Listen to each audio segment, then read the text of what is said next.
హైదరాబాద్ సనత్ నగర్ లో ఇటీవల ప్రారంభమైన టిమ్స్ ఆసుపత్రిని ఎమ్మెల్యే తలసానితో కలిసి ఆయన పరిశీలించారు. రాష్ట్ర ప్రజలకు ఢిల్లీ ఎయిమ్స్ తరహాలో వైద్య సేవలు అందించాలనే ఆలోచనతో అప్పట్లో టిమ్స్ ఆసుపత్రుల నిర్మాణానికి కేసీఆర్ నిర్ణయం తీసుకున్నారని చెప్పారు.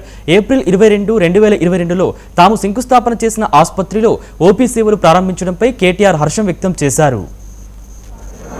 ఈస్ట్ వెస్ట్ నార్త్ సౌత్ నాలుగు వైపుల ప్రజలకి మరి వైద్య సేవలు అందుబాటులో ఉండాలి అని చెప్పి టిమ్స్ అనే బ్రాండ్ కింద బ్రహ్మాండమైన ఈ కార్యక్రమానికి కేసీఆర్ గారు శ్రీకారం చుట్టినారు. చాలా సంతోషంగా ఉంది. ఈ టిమ్స్ సనత్ నగర్ ఓపీ సేవలు ప్రారంభమైనాయంటే మా సూపరింటెండెంట్ గారిని అడిగి మరి మేము కూడా చూస్తాము ఎట్లా జరుగుతూ ఉంది. ఇది మా నాయకుడి విజన్, మా నాయకుడి కళ. హైదరాబాద్లో మెరుగైన వైద్య సేవలు అందించాలనేది 350 బస్తీ దవాఖానాలు పెట్టాము, ప్రైమరీ డిస్పెన్సరీ కేంద్రాలు. అట్లాగే అద్భుతమైన సేవలు అందించడానికి టిమ్స్ పెట్టాము. ఎట్లా పనిచేస్తున్నాయో చూడడానికి వస్తామంటే వారు చాలా విశాల హృదయంతో మమ్మల్ని అందరిని ఆహ్వానించినందుకు వారికి కూడా ధన్యవాదాలు.